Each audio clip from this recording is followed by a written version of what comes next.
Okay, I want to tell you about a friend of mine, Chris Hausbeck, American folk artist Chris Hausbeck, who at one time, several years ago, had a shop over in that building over yonder with the green metal roof in it. And Chris Hausbeck, he's not like any other folk artist you know. Chris Hausbeck created things out of found objects. He's also a master welder, which helped him create the objects that he's created. And I thought I'd do a little video about Chris. Amazing man. In fact, he even has items displayed in the MoMA in New York City, the Museum of Modern Art. So he's no slouch, but he's quite eccentric, and that's the way you want your artist to be. And one of the first things I ever bought from him was this. And this, actually he brought this into me one day because he had just finished it. And I said, Chris, what is that? And we thought about it a bit, and I think it's really him that came up with it. He said, well, it's a Type 99 mass to Socializer. You see it has a trigger on it? Kind of looks like a ray gun, like Buck Rogers, for sure, right? Everything works, all the springs. And the 99 came from this part that's on it right here that has a 99 on it, or 66, depending on which way you're looking at it. But let's get to the object itself. I said, Chris, how did you make this? What's this? The handle from a Kirby vacuum cleaner. Does everybody remember what Kirby vacuum cleaners look like? Quite industrial. But he looks down this floor of stuff that's all over the place, sees this, and then goes at it. Kirby vacuum cleaner handle. See these objects here that are going across like this? Well, those are counterbalance weights for a scale. They came off of a scale for counterbalancing the weights. Unbelievable. Attached that to that, found some bar like this. Was not enough just to put that on there. He's got to put a spring on it as well. I have no idea whatsoever what this came off of, and you can even see that it has almost like a flash hider built into the inside. And it's not enough the fact that he already made this thing that looks like this, but he also adds a working trigger mechanism on it. Now, you don't have to do that, but he does that. And so because of what it looks like and somewhat futuristic, we named it the Type 99 Mass to Socializer. Meaning the ray coming out of this would wipe out the entire crowd. This is the coolest thing in the world. People come in and see it up at night where we hanging on that frieze above the Winchesters and go, what's that? Then we tell them what it is. Type 99 Mass Desocializer. Now, check this out. This is a chair made entirely of S-wrenches.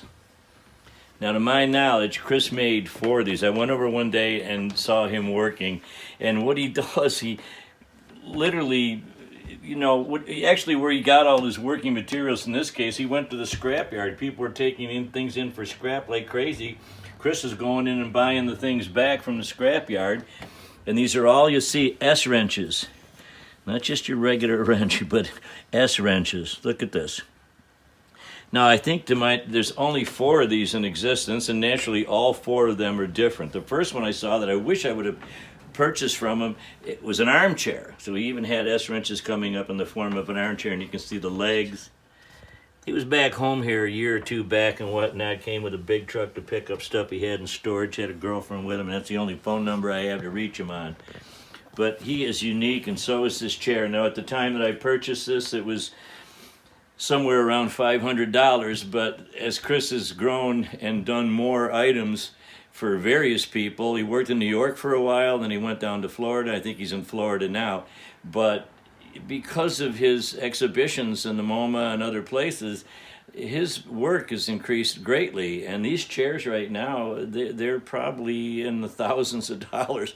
Remember, there's only 4 of them. This is the S-wrench chair that I bought, and I'm really, really glad to have this thing. It's fantastic. Isn't it wild? What a welder. Now we'll set that there. Here's another thing he does. They have the police buybacks. You probably heard about police buyback the guns, buying back guns, get the guns off the street, because that will solve all the crime by having law-abiding people bring guns that they don't use to the police, and then they give them money or gift cards or whatnot. That's to keep crime down. Well, what the police do is they take them and they take them to the scrapyard, and they have to cut through them. They have to cut right through the receivers and through the barrels and everything, cut them up so they can't be used. They buy them back, they take them to the scrapyard. Chris goes to the scrapyard and buys all the parts back. And one of the things he did when he did that was this. There's another thing when people come in, they kind of gets their attention a little bit, okay? So if you look at this, what he does, naturally they didn't cut the barrels, they cut the receivers on the guns when they're turned in. So all that was left was this.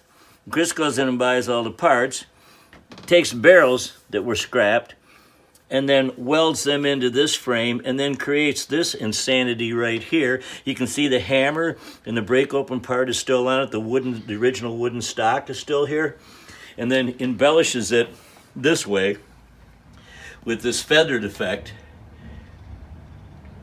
People come in and see this. We usually have it leaning over back behind me on a pole there. People come in and some people think it's a real gun, that you would take that out. And if you're duck hunting and get a flock to come in and land on the water, you can take many of them out.